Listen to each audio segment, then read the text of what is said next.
The views expressed on the Nova Society are those of the panelists and guests and do not necessarily reflect the views or opinions of the Phoenix Research Institute or any institution which any panel member is associated. Welcome back to the Nova Society, a space where dialogue deepens understanding and civic responsibility comes to life. I'm Dr. Mark Bound, joined by our regular panel, Dr. Scott Gershwer and Dr. Brooklyn Ann Weldon. Together, we'll unpack the stories that matter most, exploring the headlines, the history, and the big ideas shaping today's conversations. Let's dive in and hear what the panel has for us today. Today we have a question from Renee, who writes to us from Jersey City, New Jersey. And Renee writes, with the recent primary results in New York, there's growing talk that Democrats may be facing a Democratic Socialist challenge from within their own ranks. Some analysts warn that this progressive bloc could complicate or even undermine Democratic efforts to retake the House and Senate in November. There's no question that Mamdani has significant influence in New York City, and several candidates he backed managed to unseat sitting Democratic members of Congress. So what exactly are we looking at here? Is the rise of Democratic Socialists a genuine new political force that could reshape the party's prospects in November? Or is this more of a momentary surge, something that might fade away the way the Tea Party eventually did? And will these primary victories translate into general election strength? Or have Republicans been handed an unexpected opening in districts they might not otherwise have been competitive in? Finally, how should we understand the term Democratic Socialist in this context? For many people, Bernie Sanders and maybe AOC have been the most recognizable figures associated with that label. But is this new wave aligned with them or something entirely different? And do we see democratic socialism expanding beyond deep blue urban strongholds like New York? I'm interested to hear how the panel interprets this shift and what it means heading into November. Oh, excellent questions. I actually looked up democratic socialism in some journal articles, peer-reviewed articles, because I wasn't exactly sure what we were talking about. And one says that a social democrat is a better term for Sanders because Sanders talks about expanding the role of the state to promote the interests of working people and the poor. But Bernie Sanders has also detailed proposals for increasing workers' voices in the workplace, including promoting worker ownership. So Sanders is both a social democrat to reorient the state and a democratic socialist, which is to expand democracy within enterprises. According to this author, Sanders' use of democratic socialist is somewhat vague. So why don't you go ahead and share your thoughts if you'd like, Mark and Scott, and I will start reading this article and see what else it says. What do you think, Scott? Well, all right. So labels aside, we should get away from the label idea here. Whether it's social democrats or democratic socialists is a little Monty Python-esque for me. The idea here is that the economy has not served the American people well. Mm-hmm. Very few people are enjoying it, and they're enjoying it an awful lot. More people would like to enjoy it even a little bit more than they are right now. And I believe that is what this is mainly about. And we talked in another podcast about affordability and housing. We can talk about that. We can talk about different initiatives for making life in New York City more livable, because it's a very difficult place at times to live if you're not super rich or dirt poor. If you're somewhere in the middle, it's a very difficult city to live in. And, I've lived there my whole life, and, until I moved up here. And, I always thought it was kind of a cool place. I am one person who enjoys going to art galleries, museums, theater. I'm a theater guy, so I liked a lot of what New York City had to offer me. I like it a bit less now than I did back then, but America in general has not served the people as well as it used to, and we need to find some way to get back. And we could just go, if we just went back to the 1956 Republican Party platform, I think it would probably solve all those problems. I think this is pretty much strictly to New York City at this point in time. I think that this movement, because let's face it, everybody says, oh, Mamdani this, oh, Mamdani that. He's done a lot for New York City so far. He is a good politician. Huh? Knicks won. Yeah. So there you go. If you could straighten out the Mets, that would be nice. Oh, yeah. So far, he hasn't been able to do that. But he has done a lot. And even down here, you hear, oh, that Mamdani. Oh, how do you like that socialist? And here's the thing that gets me is, and I agree with Scott on the idea of get rid of the labels. Because the fact is that we take labels and we shape them or we define them to our own worldview. I don't know how many times I've heard somebody say, well, that's woke. Well, and what they're talking about is not what woke means. Our field of social science defined what woke is. And what Jesse Waters on Fox talks about is, who knows? It's not woke. It is absolutely not woke. And I think when we talk about socialism, every time we say socialism, people get so, oh my God, it's socialism, it's socialism. There's a lot of aspects of the United States that is socialism, basically where people pay in for the better good of everyone. Our military, Social Security, Medicare, things like that. I mean, that's light socialism right then and there. And, so when we get into these labels, it's the talking heads that basically, bastardize or redefine a term that really does have a set meaning to something that basically promotes the agenda or the ideology that they want to promote. So getting rid of this is fine. Democratic Socialists really are in some ways more progressive than Scott, a little bit. They want a robust social safety net. They want universal health care. They want strong labor protections. They want affordable housing. They want public investment in education. They want regulation of corporation and financial institutions to make the field fair. They want to reduce wealth inequality. This is okay. If you're a farmer in Oklahoma and you're about to go bankrupt because of the issues that the current administration has created, why would you not want any of these things? Because you may be relying on them. And it's always been, well, we pull ourselves up by our own bootstraps. And Sanders is I think he's of the Swedish socialist idea. He likes the Swedes. Now, Swedes pay a lot more taxes than we do. But if you look at how much we pay in premiums, how much we pay in education costs, how much we pay in the taxes that are supposed to go for stuff that who knows what the hell they go for, all of that, if you were to add it all up, we pay more than the Swedes. If you were to say, okay, your insurance premium, we're not going to call it a premium. We're going to call it a tax. Now add that to your tax bill. I know here in South Carolina, we pay tax on our vehicles every year. Instead of paying, like in New York, where you pay your 7%, you're over and done, we pay every year a certain amount of tax. It goes down every year because of the age of the vehicle. We pay property tax. We pay, car insurance. We pay all sorts of stuff. And when we go to the hospital, even though we pay for our insurance at premiums that are stupid, when we go, there's a deductible. And then there's a copay.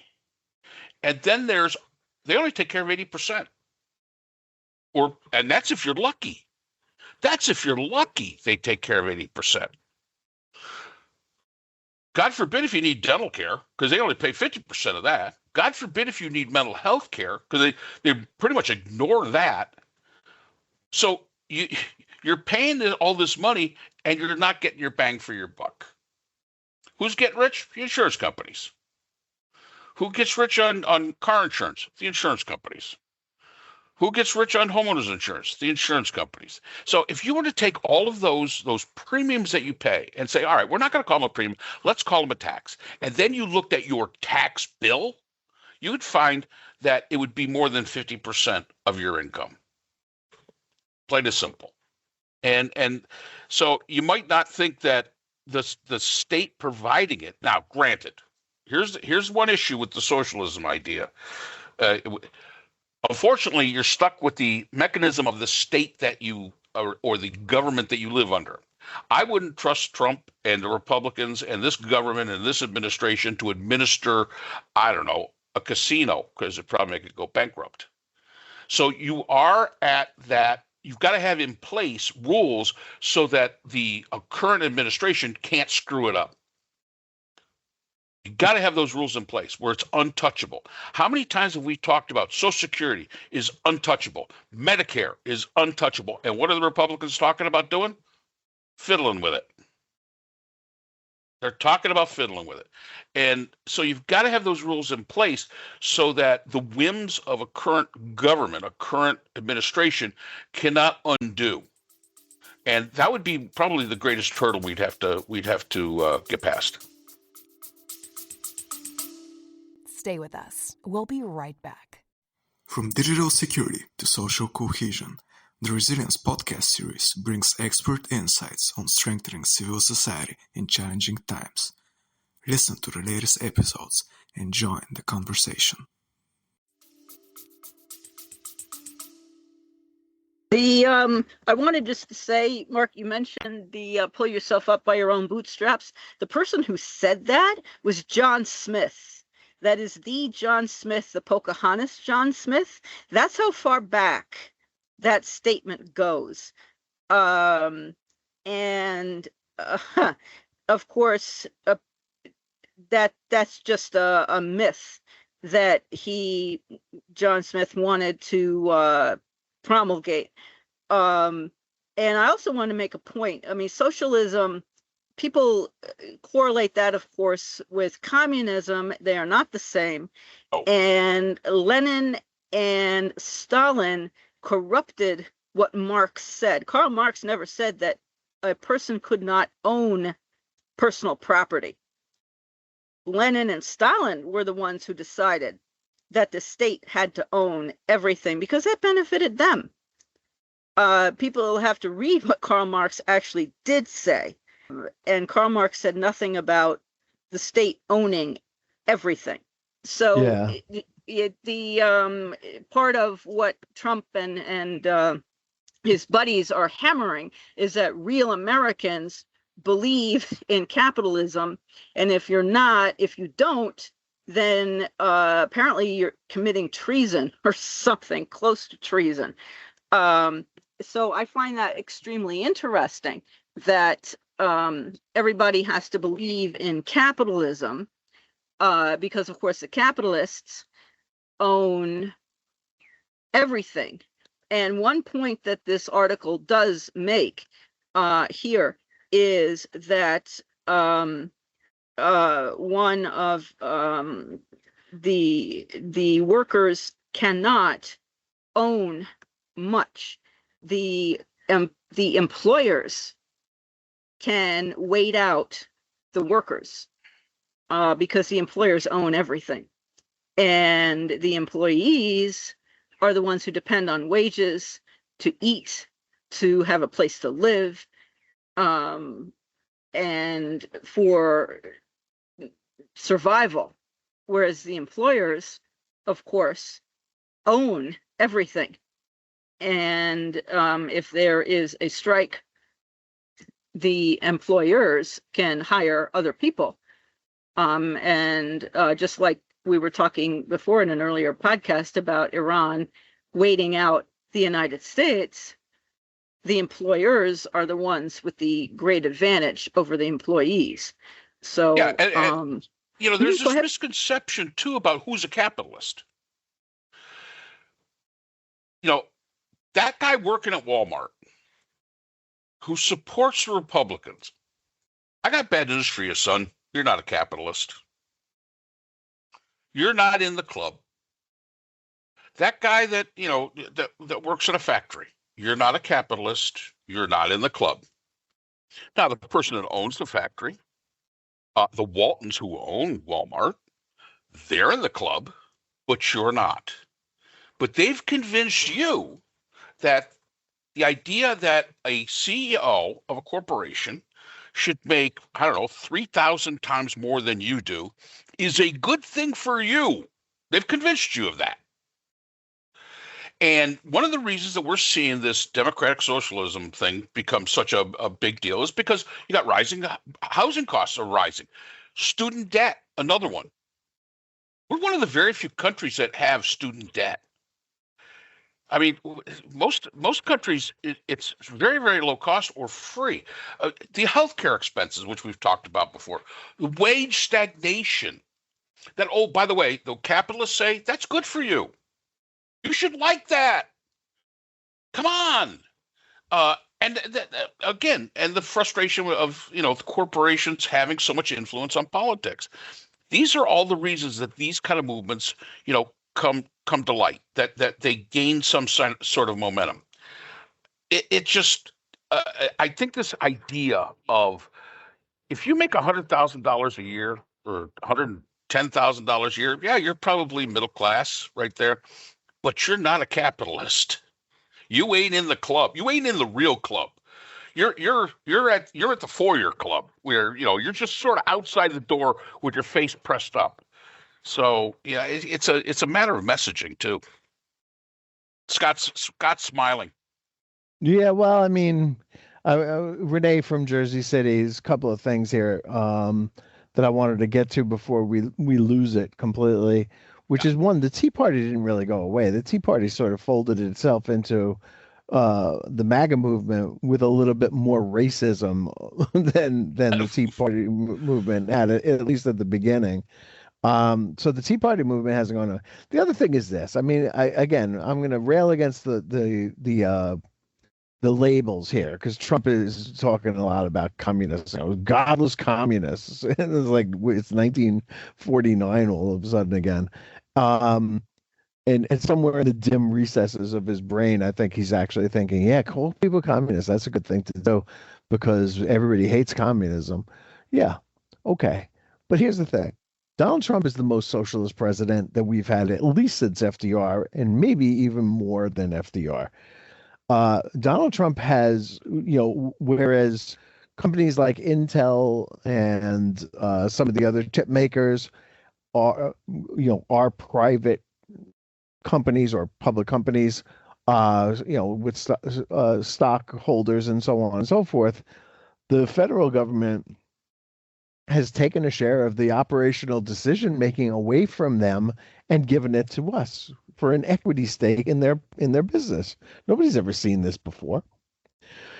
Donald Trump is a socialist because he believes in the spoils system that existed in the Rutherford B. Hayes days of the United States, right? And was challenged by, believe it or not, Chester A. Arthur, who had been the guy at the New York port that gathered all the customs and took all the tariff money in, and then he and his political cronies, led by Roscoe Conkling, decided who got the benefit of those because to the winners belong the spoils, and the spoils system was something that James Garfield railed against and unfortunately didn't have enough time in office to do anything about. But Chester A. Arthur, his vice president, did pick that ball up and run with it for a while and made sure that the spoils system was no longer done.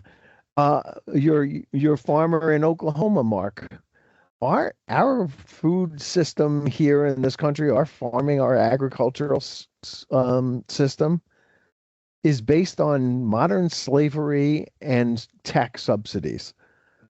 You know, if it wasn't for migrant workers being paid much, much lower wages than anybody could even imagine, then we wouldn't have it. You know, slaughterhouses are basically manned by illegal immigrants. I guess the more of them that go out, somebody else has to go do it. Fortunately, we don't have any cows to slaughter anyway, so it doesn't seem to be a big thing.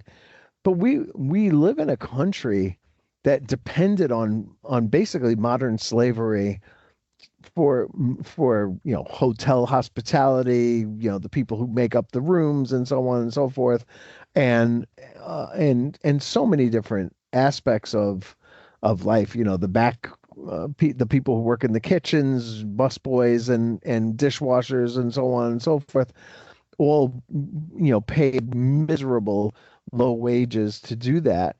And Trump, you know, exploited that as long as he possibly could, right? Both in construction and in hospitality, and has, you know, ordered the takeover of businesses. You know, tariffs are a huge wealth redistribution where we're taking money from ordinary Americans and we're giving it back to other people. You know, I was glad to see that BJ's and I think Costco are both lowering prices on certain items that had been raised because of tariffs, because they got some of their tariff money back from the federal government. You know, the labels don't make much sense. There is right-wing socialism in this country, and Trump is the head of the right-wing socialist party. And I don't know how anybody can deny that's happening right now. You know, he's the godless communist, and believe me, he's more godless than communist. But he's the you know, again, the most socialist president, at least since FDR, that we've ever had. But he doesn't do it in a way that helps people. So it's almost like crony socialism, where he's only helping his voters, right? The farmers who lost their business. He's willing to sell out Nvidia chips to sell them to China on the condition that he gets 15% of the revenue. Has anybody ever heard of this before? This is extortion, right? That's fascism, or, you know, maybe where the horseshoe effect meets fascism and communism, where the government is taking over. I mean, this is like state capitalism is not private capitalism. And Trump certainly is a state capitalist, which is a kind of fascism. Like, we are, you know, in a weird place right now. And all that I think Bernie Sanders and Mamdani, I don't know too much about AOC, honestly, about where she stands on things, but what they've said so far makes sense to me, in that we're just trying to get a greater share of the wealth of this country to other people. And when people say, you know, people are moving out of New York City, there's no truth to that. Somebody who's a billionaire is not worried about paying some extra taxes to stay in New York City. Not at all. First of all, we don't tax $1. People have to understand that when they hear like 90% taxes, then they think, oh my God, they're taking 90% of their money. No, they're only taking 90% of their money after they reach a certain point. And it takes about, I don't know, 6 months for them to make that money back up again. You know, I always talk about the example of Mayor Bloomberg, who for 12 years as mayor of New York did not go to work at Bloomberg, the company that he started. And yet his wealth grew in that time, even though he was not accepting a salary to be the mayor. His wealth grew by something, I think it was like $12 billion or something like that, without him lifting a finger. Yeah, tax that money, man. Tax that money. Use it for good. Tell them why they're doing it. Tell Elon Musk what we're taking this money away from you for, to use, and everybody say, thank you, Elon. and everybody else. I mean, use it for the good. Use it for well, I think 2-year-olds in New York City now have daycare, which is great. Government funded daycare, which is awesome. We need to do something about our healthcare system. We spend $6 trillion on healthcare in America. I think the federal government spends something like 1.2 trillion, if my memory is correct. And corporations who give their employees healthcare benefits take something close to $300 billion out of the federal revenue to do that. Like that's crazy. We can't keep doing that. And I don't think people understand what is at stake here and what we need to do and how we can do it better. And forget the labels. Just, see if you want to vote for somebody, see what they're actually willing to do to make life better for Americans. Not the very wealthiest Americans, just everyday, ordinary Americans who work hard and don't get ahead. Again, Trump stealing money from steel companies and ship makers and all kinds of stuff like that is closer to probably to communism than anything else we've seen from anybody else, from any other president. Well, that's that. And don't forget, Hegseth now wants another $800 billion for the war in Iran, and the war is supposed to be over. So what does he need that for? It's not. It's 80 billion. I thought 80. I thought it was 880 billion. Okay. A billion here, a billion there. It adds up. It's just money. And that's all the time we have for today's episode. The Nova Society is a production of Nova Society Media, a division of the Phoenix Research Institute. We want to thank our production partners, Buzzsprout, who hosts the Nova Society, Audacity, our editing team, Apple Podcasts, the largest source of podcast and music online, Spotify, the most popular platform for the Nova Society, and iHeartRadio, your destination for all things music and podcasting. The Nova Society is available on all of these and other quality platforms listed in our description. And most importantly, we want to thank you, our listeners. Without your support, the Nova Society could not be possible. If you haven't already, please consider subscribing on the platform of your choice. It's easy, it's free, and helps our channel grow. For questions or comments, you can reach us at nova.society.podcast@gmail.com. So on behalf of Dr. Brooklyn Ann Weldon, Dr. Scott Gershworth, and all of our production partners here at the Nova Society, I'm Dr. Mark Bound. Remember, the true power of society is knowledge. Thank you for listening, and we hope to see you again next time. Hi, everyone. This is JJ, the co-founder of Good Pods. If you haven't heard of it yet, Good Pods is like Goodreads or Instagram, but for podcasts. It's new, it's social, it's different, and it's growing really fast. There are more than 2 million podcasts, and we know that it is impossible to figure out what to listen to. On Good Pods, you follow your friends and podcasters to see what they like. That is the #1 way to discover new shows and episodes. You can find Good Pods on the web or download the app. Happy listening!